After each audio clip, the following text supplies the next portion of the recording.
Sinusoidal की बात कर रहे हैं तो कांस्टेंट हो तो किसी भी इंस्टेंस पे होगा हमेशा वही वैल्यू दिखाएगा। ठीक, अब हमें क्या करना है, नेक्स्ट देखना है। जब हमने ये क्या कर लिया, सीख लिया है कि भाई आरएमएस वैल्यू हमारे पास अलग अलग टाइप की वैल्यूज है, तो इन्हीं वैल्यूज को या इन्हीं करंट को या इन्हीं वोल्टेज को हमें क्या करना है, लगाना है पहले अक्रॉस रेसिस्टर, दूसरा फिर कैपेसिटर, और फिर हम लगाएंगे किसके अक्रॉस, इंडक्टर के। तो टॉपिक डालना है एसी थ्रू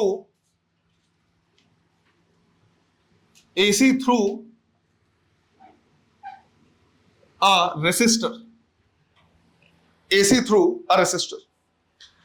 अब यहां पे हम क्या कर रहे हैं, इसको एक रेसिस्टेंस से पास करा रहे हैं। तो जैसे मान लो हमने यहां पे एक रेसिस्टेंस ले लिया है और इसको हमने क्या कर दिया है, एक एसी से लगा दिया है। रेजिस्टेंस की वैल्यू है आर। एसी को रिप्रेजेंट किया जाता है एक इस तरह का सिंपल सा सर्कल है और अंदर में एक छोटा सा साइनोसॉइडल ग्राफ बना दिया जाता है, क्योंकि जनरली हमें जो एसी मिलता है वो हमेशा कैसा होता है, साइनोसॉइडल। ऐसे रिप्रेजेंट करते हैं किसको, एसी को। जब बैटरी लगाना होता है तो बैटरी हमारे पास हाई पोटेंशियल लो पोटेंशियल का क्या होता है, दो बार होता है और ये इस तरह से होता है। क्लियर है ये? जब भी हम सर्किट में एसी लेंगे कभी भी करंट के डायरेक्शन को रिप्रेजेंट नहीं करेंगे। रीजन, करंट का डायरेक्शन कंटिन्यूअसली क्या होता है, चेंज होता है, तो वो हम रिप्रेजेंट नहीं करेंगे। हमने बोला कि यहां पे जो हमने वोल्टेज लिया है वो लिया है V equal to V not sine omega t, और मुझे जानना है कि इसके अक्रॉस करंट कितना होगा। तो हमें पता है करंट सिंपल सा लिखा जाता है क्या, V डिवाइड बाई R। तो करंट को बिल्कुल सिंपल से लिख सकते हैं क्या, V डिवाइड बाई R। तो इसको हम लिखेंगे V not sine omega T divide by R। Peak voltage divide by resistance हमें देगा क्या, पीक करंट। तो ये हो जाएगा I equal to I naught sine omega t, जहां पे I नॉट हमने किससे रिप्लेस किया है, V not divide by R से। तो ध्यान रखना, अगर आरएमएस वैल्यू को रेजिस्टेंस से क्या करोगे, डिवाइड करोगे तो आरएमएस करंट मिलेगा। पीक वैल्यू को क्या करोगे, डिवाइड करोगे रेजिस्टेंस से, तो सॉरी आरएमएस वैल्यू को अगर डिवाइड करोगे किससे, R से, तो आरएमएस करंट। पीक वोल्टेज को डिवाइड करोगे R से तो पीक करंट। तो जिसको डिवाइड करोगे रेजिस्टेंस से तुमको करंट भी क्या मिलेगा, वही मिलेगा। अब यहां पे हमें क्या करना है, देखना है कि यार वोल्टेज भी साइन के हिसाब से चेंज हो रहा है और करंट भी साइन के हिसाब से चेंज हो रहा है। मतलब ये हुआ दोनों एक एक साथ क्या होंगे, इंक्रीज होंगे, और एक साथ क्या होंगे, डिक्रीज होंगे। अगर इसको हम क्या करें, एक ही ग्राफ में रिप्रेजेंट करें, तो मान लो जैसे हमने बोला कि भाई ये हमने रिप्रेजेंट कर दिया क्या, वोल्टेज, ये हमने रिप्रेजेंट किया है वोल्टेज, और ये इसकी क्या है, मैक्सिमम वैल्यू है, और इसका इक्वेशन लिखा जा सकता है V equal to V not sine omega t. तो जो करंट है वो भी बिल्कुल इसी के साथ चेंज होगा। हाँ, पीक वैल्यू ज्यादा या कम हो सकता है, बट चेंज बिल्कुल इसी के साथ होगा। तो जैसे हमने मान लिया कि भाई जो करंट है वो इस तरह से क्या हो रहा है, ऐसे चेंज हो रहा है, वो भी साइन के हिसाब से चेंज होगा। ये हो जाएगा I not. I not V not से कम भी हो सकता है और ज्यादा भी हो सकता है। पक्का ज्यादा हो सकता है, राइट, ज्यादा भी हो सकता है, डिपेंड करता है रेजिस्टेंस की वैल्यू कितनी है ना, तो ज्यादा या कम कुछ भी हो सकता है। तो ये हो जाएगा हमारे पास I is equal to I naught sine omega t. दोनों एक साथ बढ़ेंगे, एक साथ घटेंगे, या हम कह सकते हैं कि दोनों में कोई फेज डिफरेंस नहीं होता है। तो यहां पे हम लिख सकते हैं कि जो फेज डिफरेंस होगा फाई, वो कितना होगा, 0। और ये किसके बीच की बात कर रहे हैं, वोल्टेज एंड करंट की, क्योंकि डिफरेंस निकालना है तो दो अलग अलग फैक्टर्स लेने पड़ेंगे, तो एक वोल्टेज और दूसरा करंट है, दोनों में जो फेज डिफरेंस होगा वो कितना होगा, 0 होगा। क्लियर? तो सिंपल सा है, लिख लो इसको। सेकेंड हम क्या करना है, देखना है एसी थ्रू अ कैपेसिटर। एक कैपेसिटर से हम क्या करेंगे, एसी पास कराएंगे। तो यहां पे हमने क्या कर लिया, एक कैपेसिटर ले लिया इस तरह से, राइट, इसकी वैल्यू हमने ले ली कितनी, सी। अब हमें ये जानना है कि भाई इसमें से कितना करंट क्या होगा, पास होगा। तो जो करंट लिखा जाता है वो लिखा जाता है क्या, dq बाई dt, और इसे हम लिख सकते हैं q की जगह पे क्या, cv। c जो है वो क्या है, कांस्टेंट टर्म है, उसे बाहर निकालेंगे और लिखेंगे d by dt of v को लिखा जा सकता है v not sine omega T. v not भी कांस्टेंट है, वो भी बाहर आ जाएगा। तो करंट मिलेगा हमें c v not sine omega t का differentiation omega cos omega t. अब देखो, सिंस ये आई है, ये पूरा भी क्या होना चाहिए, आई होना चाहिए, तभी तो ये डायमेंशनली सही होगा, क्योंकि इसका तो कोई डायमेंशन है नहीं, तो ये पूरा भी आई होना चाहिए। इसको हम थोड़ा सा ऐसे रिप्रेजेंट कर दे रहे हैं, वी नॉट डिवाइड बाई 1/ओमेगा से, ये पूरा ऊपर जाएगा तो वही हो जाएगा। ऐसा इसलिए लिखा हुआ है क्योंकि अगर ये करंट है तो वोल्टेज डिवाइड बाई समथिंग जो होना चाहिए वो रेजिस्टेंस होना चाहिए, क्योंकि वोल्टेज डिवाइड बाई रेजिस्टेंस क्या होता है, करंट। तो इसको हम क्या कर सकते हैं, पूरे को रिप्रेजेंट कर सकते हैं आई नॉट से। तो ये हो जाएगा क्या, I is equal to I not cos omega t, जहां पे आई नॉट को हमने लिखा है किससे, V not divide by 1 upon omega C से, और 1 अपॉन ओमेगा सी को फर्दर हम क्या कर सकते हैं, अलग टर्म लिख सकते हैं एक्स सी, इसको हम लिख सकते हैं क्या, एक्स। तो ये V not divide by x C हो जाएगा। अब यहां पे अगर हम क्या करें, चेक करें, तो ये वैसे ही आ रहा है जैसे वी बाई आर होता था करंट, ये वी नॉट बाई एक्स सी, ये भी रेसिस्टेंस के क्या है, इक्विवेलेंट है, मतलब करंट के फ्लो में क्या है, एक तरीके का अड़चन है। जो एक्स हमने यहां पे क्या किया, लिखा है that is known as capacitive reactance, resistance की ही तरह है पर एग्जैक्टली रेसिस्टेंस नहीं, और जो यूनिट होगा वो हो जाएगा क्या, ओम। इसका जो यूनिट है बिल्कुल वही है जो इस तरह से। अब यहां पे अगर हम क्या करें, देखें तो हम देख के क्या कर सकते हैं, बता सकते हैं कि जब वोल्टेज किससे रिप्रेजेंट कर रहे हैं, साइन से, तो जो करंट हमें मिल रहा है वो किससे मिल रहा है, कॉस से, और कॉस का ग्राफ साइन से 90 डिग्री आगे होता है। इसका मतलब है कि इन दोनों में कितने का फेज डिफरेंस हो गया, 90 डिग्री का। तो दोनों में फेज डिफरेंस हो गया 90 डिग्री का। मतलब ये हुआ कि अगर मैं दोनों को एक साथ क्या करूं, रिप्रेजेंट करूं, तो जो वोल्टेज हमारा हो जाएगा वो हो जाएगा क्या, साइन से। तो ये वोल्टेज हमने वो कर दिया।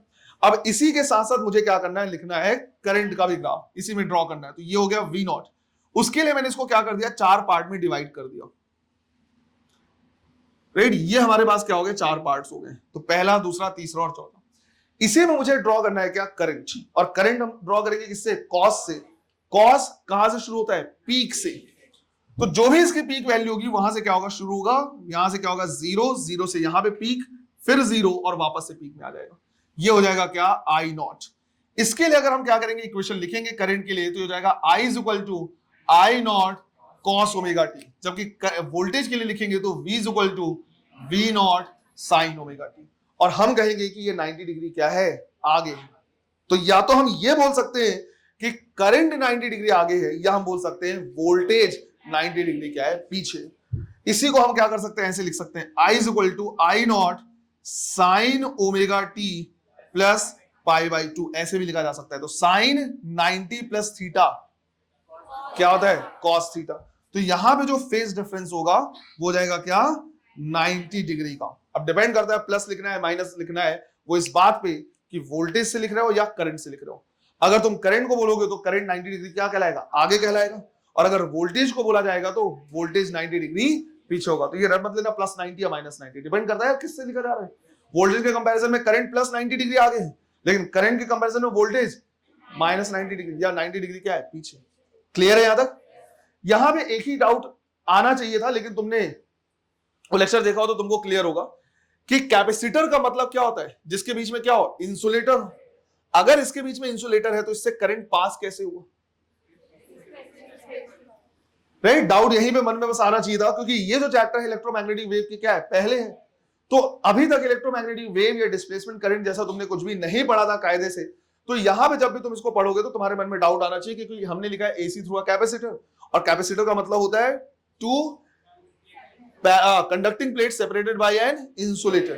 तो बीच में इंसुलेटर होना चाहिए। तो इंसुलेटर है तो बीच से करंट पास नहीं होना चाहिए, लेकिन हमने पढ़ा है।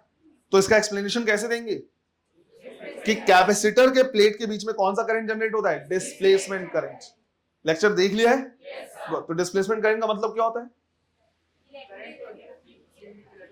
Current produce due to change in electric flux. तो सिंस हम एसी की बात कर रहे हैं, इलेक्ट्रिक करंट क्या होगा, चेंज होगा। तो चार्ज चेंज होगा, चार्ज चेंज होगा तो यहाँ पे इलेक्ट्रिक फ्लक्स चेंज होगा, और उसकी वजह से बीच में क्या होगा, डिस्प्लेसमेंट करंट। तो यहां से यहां तक जाएगा कंडक्शन और बीच में जाएगा डिस्प्लेसमेंट करंट। क्लियर है ये? तो वहां से हम इसको क्या कर सकते हैं, देख सकते हैं, है ना? नोट करो इसे।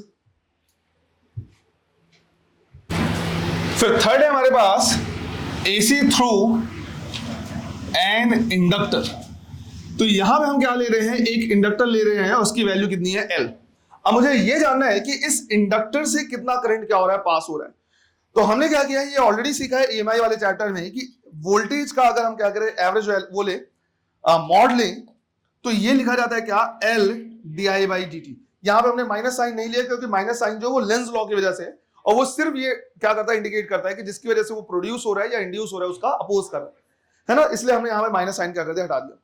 यहां से अगर हम क्या करें, डी आई लिखें, तो डी आई हो जाएगा क्या, v by L into D T. इसी को हमें क्या करना होगा, इंटीग्रेट। लेकिन v और dt अलग अलग फंक्शन यहां पे दिख रहे हैं, तो यहां हमें सिमिलर फंक्शन में लिखना पड़ेगा। तो v इज इक्वल टू लिख सकते हैं क्या, v not sine omega T dt, और इधर पे हमारे पास क्या है, di है, ये हो जाएगा i, v not by L क्या हो जाएगा, बाहर निकलेगा साइन ओमेगा टी का integration minus cos omega T divide by omega, तो ये हो जाएगा minus cos omega T divide by omega. यहां से हम क्या कर रहे हैं, v not divide by omega L को बाहर निकले, और यहां पे हमारे पास माइनस कॉस ओमेगा। सिंस ये करंट है, ये पूरा भी क्या होना चाहिए, करंट होना चाहिए, तो हमने इसको रिप्लेस कर दिया किससे, minus I not cos omega t से। यहां पे आई नॉट लिख दिया तो I not minus cos omega t. ये जहां पे ध्यान रखना है कि हमने आई नॉट को रिप्लेस किया किससे, V not divide by omega L से, और सिंस ओम्स लॉ को अगर हम देखें तो वोल्टेज डिवाइड बाई ये रेजिस्टेंस जैसा होना चाहिए, इसका हम नाम देते हैं एक्सएल, जिसको बोला जाता है इंडक्टिव रिएक्टेंस, राइट। रेजिस्टेंस नहीं लिखते बल्कि क्या लिखते हैं, रिएक्टेंस लिखते हैं, और इसकी भी जो यूनिट हो जाएगी वो जाएगा क्या, ओम, तो इसकी भी जो यूनिट होगी वो हो जाएगी ओम। तो बेसिकली इसको लिख सकते हैं V not divide by XL ऐसे। यहां पे हमें देख के समझ में आ रहा है कि जो करंट है वो माइनस कॉस ओमेगा टी से हम क्या करेंगे, लिखेंगे, तो ये हो जाएगा आई नॉट और किससे, माइनस कॉस ओमेगा टी। तो करंट का जो ग्राफ होगा वो माइनस कॉस ओमेगा टी के ग्राफ को क्या करेगा, फॉलो करेगा। तो ग्राफ कॉस का ही रहेगा, लेकिन कहां से शुरू होगा, नीचे से। अगर वो नीचे से शुरू हो रहा है, इसका मतलब है कि वो साइन से पाई बाई 2 क्या हो गया, पीछे हो गया। तो हम ये कह सकते हैं कि इंडक्टर को जब हम क्या करते देखते हैं, इंडक्टर में कंपेयर करते हैं, तो जो करंट होता है वोल्टेज से 90 डिग्री या पाई बाई 2 पीछे होता है। हम चाहे तो इसी को क्या कर सकते हैं, ऐसे लिख सकते हैं, I is equal to I not sine omega t minus pi by 2, ताकि हम प्रॉपर क्या कर पाए, कंपेयर कर पाए कि हाँ उससे क्या है 90 डिग्री पीछे। तो अब अगर हम दोनों को क्या करें, एक साथ ड्रॉ करें, तो एक तरफ हमने ले लिया टाइम, इधर पे हम क्या कर रहे हैं, पहले तो वोल्टेज ले रहे हैं, और वोल्टेज किससे रिप्रेजेंट कर रहे हैं, साइन से। तो ये साइन का ग्राफ हो गया, ये हो गया v, इसको 4 पार्ट में हम क्या कर दे रहे हैं, पहले डिवाइड कर दे रहे हैं। तो इसको हमने क्या कर दिया, टोटल 4 पार्ट में डिवाइड कर दिया, और हमने कहा ये वोल्टेज है v is equal to V not sine omega t. जबकि जब हम करंट को क्या करेंगे, लिखेंगे, तो करंट जो हो जाएगा वो माइनस कॉस से शुरू होगा, है ना, माइनस कॉस से, और माइनस मतलब नीचे से शुरू होगा। तो ये जो करंट होगा वो यहां कहीं से शुरू होगा, पहले क्या होगा, जीरो, जीरो से फिर यहां पे मैक्सिमम, फिर मैक्सिमम से यहां पे जीरो, और यहां से वापस से वो माइनस वाली वैल्यू हो जाएगी। क्लियर है ये?